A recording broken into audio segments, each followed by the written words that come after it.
Kakatapos ko lang kumain, guys. So, merong ni-request yung asawa ko. Binilhan niya daw ako ng green peas. Para pang time pass ko daw to, guys. Fresh na green peas. Alam nyo ba kung ilang kilo to? 2 kilo yung binili niya. So, ngayon is babalatan ko siya, guys. Tapos, i-freezer. Ito siya, oh.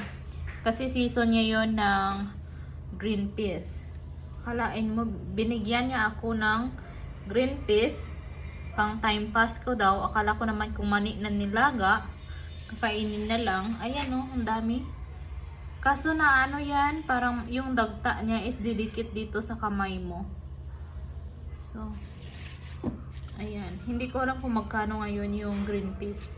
So, mag-start na tayo kasi anong oras na. So, umpisahan na natin nito, guys. Bukas, guys. Oh, kukutin natin. Sana hindi mangitim yung kamay ko nito. Ayan. Ganyan siya. Sana makarami ako, guys. O di kaya maubos ko ito.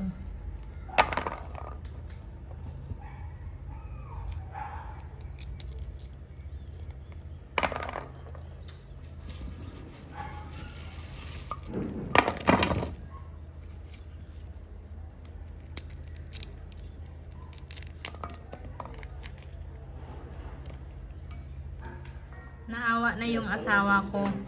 Sabi niya ang tagal-tagal ko daw. Kasi 2 kilo ba naman yung binili niya. Ito na yung napalatan ko. Ayan na, oh. Madami na. So meron pa kami doon. Eat it. Daming. Sweet. I don't like. Try now. It is sweet. Yeah, I tried that one last time. It's sweet na? Try more. Matamis-tamis siya, guys. Pero Try. ano lang siya, parang langto, parang malangsa.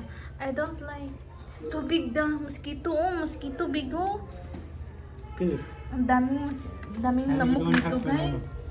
Tapos habang dito ako, ayan, oh, nakikinig ako kay Sis Marshall. So tapusin ko lang to muna kasi magsasaing pa ako ng kanin. Medyo marami-rami pa, oh, yung gagawin ko. Guys, natapos na rin ako. Ito na yung lahat ng fresh na green peas yung nabalatan ko. Tapos ito yung lahat ng mga balat. So itatapon natin. Siguro kung meron na kaming baka or pwede naman yan ibigay sa baka, guys.